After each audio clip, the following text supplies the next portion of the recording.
Chapter 12 Wingapo, hello, literally my beloved friend. Pakatower, fire. Atones, arrows. Netapu, friends. Marapo, enemies. Whirlwinds, chief. Literally, he is wealthy. From Algonquin English word list compiled by Thomas Harriot, John Smith, and William Strachey. The next morning, Captain Smith does not bring me a musket. He brings me a book. It is well worn and the stitching is coming loose. I sound out the letters of two of the words on the cover. Thomas Harriot. Thomas Harriot lived in the Roanoke colony, Captain Smith explains. He learned much of the Algonquin Queen language, wrote it down, brought his papers back to England, and they were published in this book. I want you to learn these words. They will be better protection than any weapon. I open the book. The pages hold two columns. On the left are words I understand: man, houses, shoes, axe, sea turtle. On the right are the strange words I've never seen before: Nimaro, Yahawkons, moccasins, tomahawk, terrapin. Farther down the page is a word with no English translation next to it. I sound it out. Raccoon, I say. What does that mean? It's an animal we don't have in England, he says. You'll see one soon enough, especially if you're out at night. It's a bit like a small badger with black circles around its eyes. Raccoon, I say again, trying to imagine such an animal. I find numbers 1, 2, 3 is translated Nakut, Nai, Nus. This language will be your protection outside the fort and within it as well, he says. I know he means that this will make me valuable as a translator to the gentleman who might have little use for me otherwise. I'm disappointed that I won't be learning to use a musket, but the new words roll off my tongue and make me feel as if there is power in them. And so every day we drill, just like the young Powhatan boys who don't get their breakfast until they have shot their targets.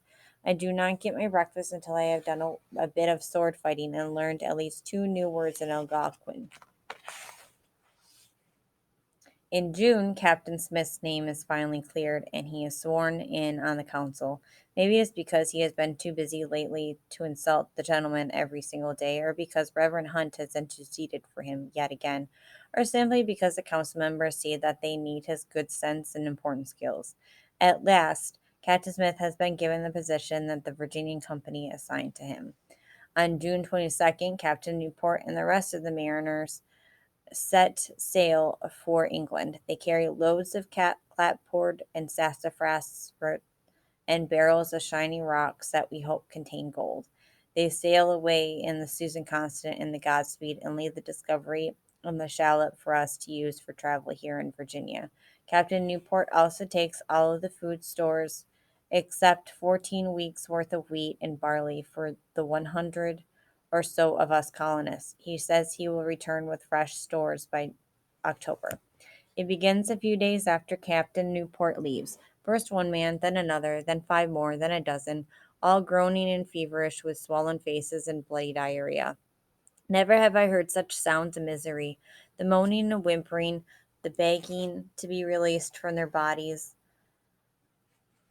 and then they begin to be released. Sometimes one, sometimes two or three, turning up stiff and cold in the morning. I feel dizzy and nauseated, but I'm still able to stand, and so I help to drag the bodies outside the fort and dig graves. Soon there are so many sick that there is no one with strength to tend the gardens, no one with strength to hunt or fish. We are left with a cup of barley and a cup of wheat for each man per day, and this is filled with wriggling mealworms. I help cook the grains in the big pot over our communal cook fire, and I watch as the mealworms float to the top.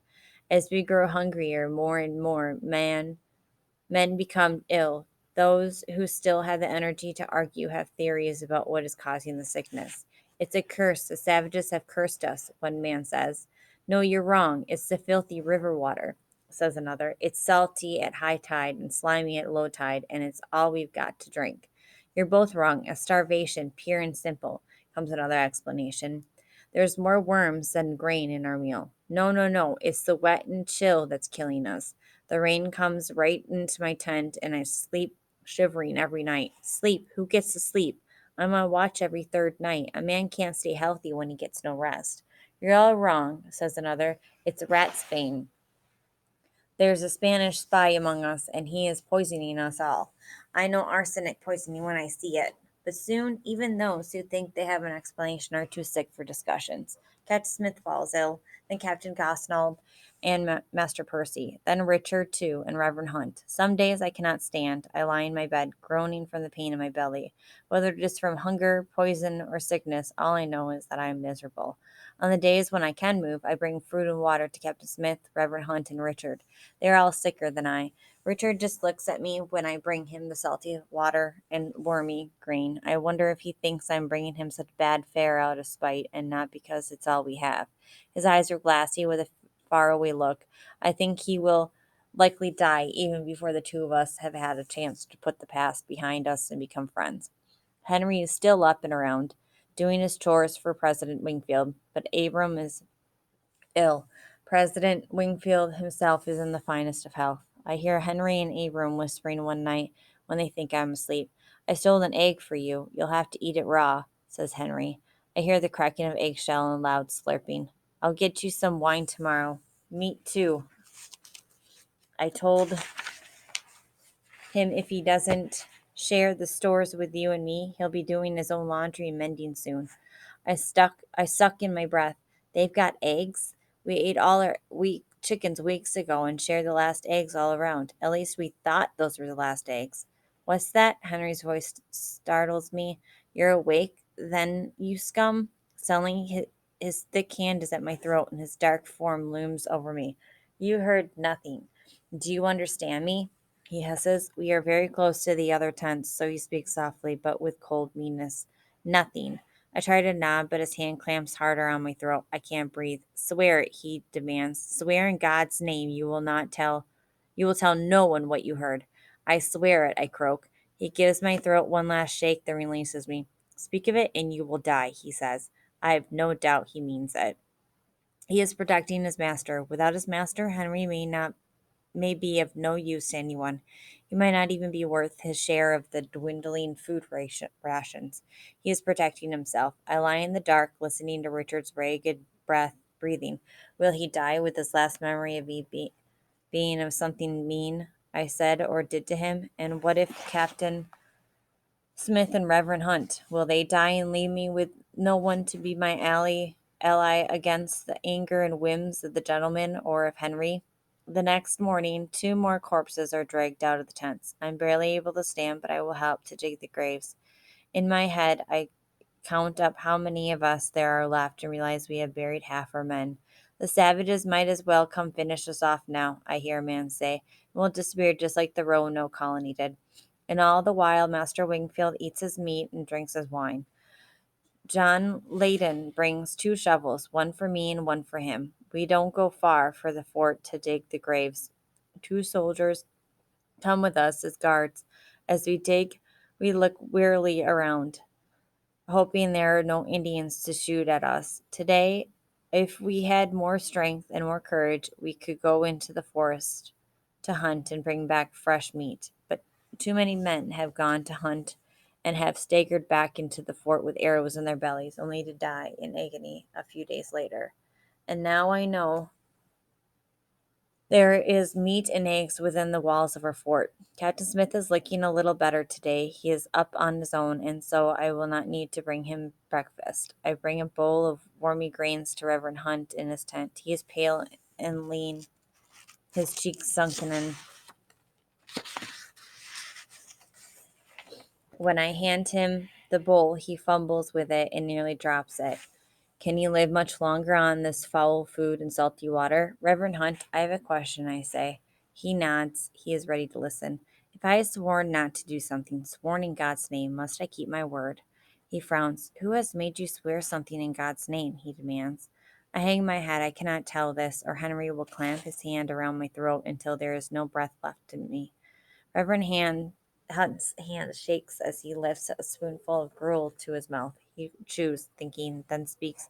If you will not tell me all of it, I cannot give you an answer, but you are capable of finding the answer on your own. Your heart will know better than your head. Choose the path of love and not of fear. The choice you make out of love will always be the right one. I leave him and go to chop wood for the cook fire. With the last of my strength, I slam my frustration into the wood with my axe. I hate Henry. I hate being afraid of him. If I keep my sworn oath to him, is that a choice made out of love? No, it is a choice made out of fear. Have I grown to love Reverend Hunt with his patience and wisdom and his love for me? Yes. I throw down the axe. I have my decision. I will tell what I have sworn not to tell. I go to find Captain Smith where he is helping John Layden to split clapboard. They are both weak and the work is going slowly. Captain Smith, I say, I would like to speak to you in private.